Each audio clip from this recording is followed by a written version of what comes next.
Do you still have peppers coming out of your eyeballs? Is your garden still producing so many peppers you don't know what to do with them? Now, jalapenos are easy to dehydrate, but let me give you some fair warning. Wear gloves as you prepare them. You'll thank me later. Your eyes will thank me later. Your nose will thank me later. Your mouth will thank you later. Trust me on this. So what do you do with them? Dehydrate them to make these awesome little pepper bits that you can do. Plus, I've got a cool way to use them. Hi folks, it's Darcy from the Purposeful who picked a bunch of peppers, but I'm not gonna try to say that fast because I'll just mess that up. So let's get started. I'm gonna tell you, glove up. Unless you are not bothered by jalapenos, wear some eye protection if you need to. Let's get started. I'm gonna go ahead and top all of these, okay? I don't wanna dry them whole because I don't want to. And your choice here is slice them into slices like this. If you're gonna use dehydrated slices, which we do, we keep them dried. My son will add them to his ramen. You can just go ahead and slice these out. Don't worry about the seeds. They're gonna fall out while they dry. It's not a big deal. Another choice, top them. Smaller ones you can actually go through and slice the skin down and then dry them whole if you like, but don't do that with bigger ones. They've got really thick walls. It'll take a lot longer to dry. You can slice them in half, just like this. Pull out the membrane and the seeds if you don't want it. Again, the seeds will come out while it dries. Most of them will fall away as you get this ready. And then here you go. You can just leave them like that. You can, by hand, chop them into smaller pieces to have small pieces to dry that you can add to anything. And as long as they have a little time to rehydrate and cook in your meal, they will be fine. So do it like that. Or you can just do the single slices and have them like this. It just depends on how you're going to use these in the end. The smaller you break it down, the faster it will dry. All right, so but what I'm going to do is I am just going to chop these in half. Probably go ahead and pull out the membrane. It'll just make it a little easier.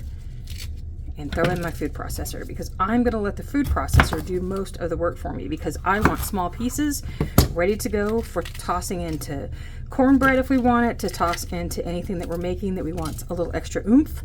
But what I am not going to do is puree this because I want to keep some pieces. I just don't want to make a sauce. That's another way that you could do this. Puree it down in your blender to a liquid, put it on dehydrator fruit leather trays that are lipped, and you can dry it, powder it. You've got, all sorts of ways you can store this. All right, here we go. These have all been washed and ready. I do not keep the tops because this is a nightshade, and nightshades can affect your digestive system or make it worse if you're really susceptible to it. So don't dry this part.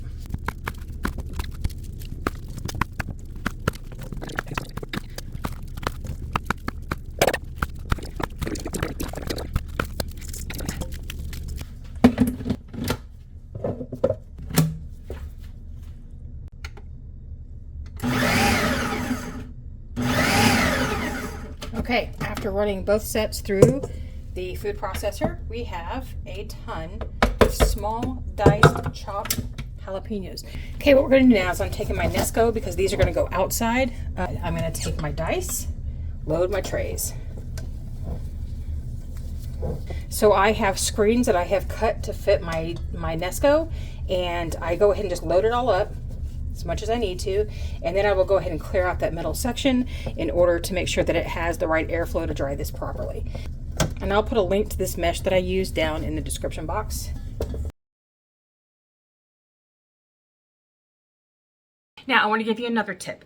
If you have someone in your family who has any kind of respiratory ailment at all, between asthma, COPD, please do your peppers outside of the house. It may not affect everyone, but it can affect those who have some sensitivities that way and make it hard for them to breathe. All right, now we've brought our jalapenos in from dehydrating, and this is what they look like.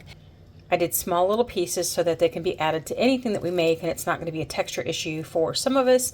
Still gets all the flavor, still gives everything that we want.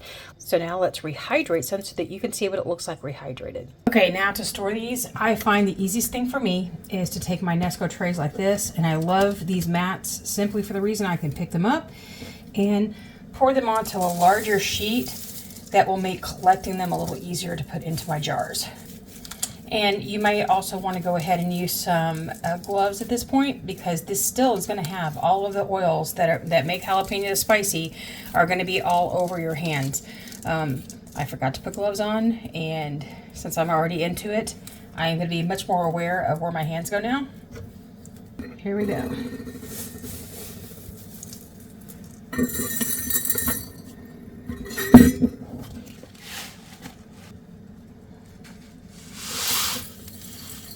It didn't need it after all. The entire thing I did didn't quite fill the pint, but what we're going to do now is condition, which we put a lid on, put our ring on every day for a week. Just toss it around. If you see large clumps of these things sticking together, you need to put it back into your dehydrator. If you do this and you find a lot of it sticking to the top of your jar and you shake it and it doesn't easily come off, put it back in your dehydrator, let it dry some more because it's not fully dry. So what are we going to do with this next? First, so let me show you the rehydrated bits. This needs a little bit more time, but this is what it's going to look like, just as if you chopped it up small and used it in a meal. You can use it just like you use jalapeno for anything else. It's perfect for putting in soups. It's perfect for putting in cornbread. It's perfect for putting in salsa. It's perfect for putting in any tacos. I mean, anything that you're going to use jalapenos for, you can use these for as well. You just have them stored for the year and don't have to go back to the store to buy them all the time. Now, a note I want to give here is when you're about to make powder, one thing I can recommend, like wholeheartedly from all of my vast experience of everything I've ever done, put on a mask, okay? The thing, or do it outside where you're not going to breathe it. Powder particles can be very fine and they can just float in the air. That fine powder will get into your whole respiratory system and your eyeballs and you will cough. The thing I didn't show you is my coughing fit that happened as I did this powder, thinking, oh, I'm better, I'm okay, this isn't going to bother me. It bothered me. But next, what we're going to do is a version of jalapeno powder. Now, if you wanted to do jalapeno powder, you could use it just like any chili powder. But what we're going to do is do something just a little bit different. We're going to make jalapeno salt. We're going to pour some of this into our grinder. And the ratio here doesn't matter. It's whatever you want. Typically, somebody would say put half a cup of jalapenos to 2 cups of salt, but it really matters how much you're actually going to use it and how you can store it. So I'm doing a 1/4 cup maybe of jalapenos. I'm using kosher salt because it's a little coarser than just other salts. I'm going to add maybe a cup, maybe a little more, 1.5 cups. All right, so there we go. I'm not going to add a ton of salt. Because we're wanting this spicier than we do want it salty. Then take our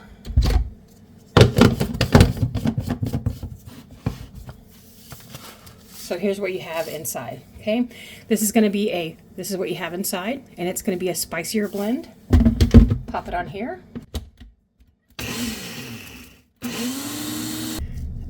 If you can see, that's what it looks like. I think that we're going to make this a little more jalapeno.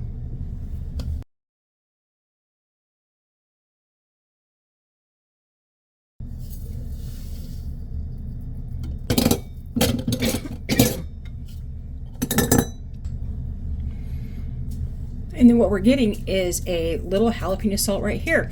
So my son will use this a lot because he loves spicy things.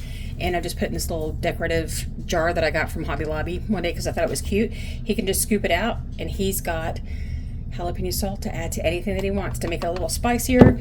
If you wanted to keep it where you had chunks of salt instead of the powdered salt, you can grind up your jalapenos and get a powder and then add it to your coarser salt and just mix those up generally, and you get a little breakup, and that will be fine too. It's however you want to do it. There's no set stone the way that you have to do this. So this will store forever because here are our final jalapenos. And if you want to, then of course, if it were me, I would store these in a jar that's smaller than this so we don't have this extra airspace, but I know I'm going to be processing through more of these as the season finishes up. And so I'm going to fill this jar, probably not go ahead and fill that larger jar with jalapenos. So what I would do, if this was me, I would put this in storage, not just this way, because we have a lot of extra airspace right here, right? I would vacuum seal this, or I would put a moisture absorber in here because, like other fruits, this can absorb moisture from the air that's in the jar, and you typically want to store something in a jar that's the same volume as what you have here. So I would put this in a pint jar, but I don't have any more left. So I am going to go ahead and vacuum seal this up for me. So I'm going to mark my jar so I know exactly what's in here. I just did it with a Sharpie, and it's ready to be stored. Now, typically I don't recommend that you vacuum seal things, that you need to vacuum seal things. I should change the way I said that, because if you've properly dried, conditioned, and stored it, you don't necessarily need to vacuum seal. But when I have a situation like this, when I don't have a jar the right size, and I know it's going to be a little while before I get to these or anything like that, I will vacuum seal, or I will put the desiccant pack in. All right, so what can you do with this?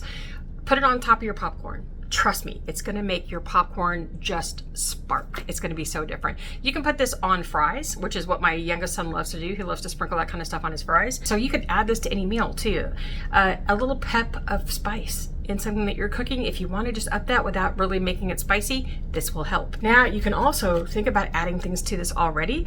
Like right now we've got just jalapenos and salt, but you could put in pepper, you could put in garlic, you could put in any other kind of flavors that you like, and have a spicy seasoning blend, kind of like a spicy Mrs. Dash's. Ooh, spicy Mrs. Dash, wonder what that would be like. Until I see you again next time, keep preserving.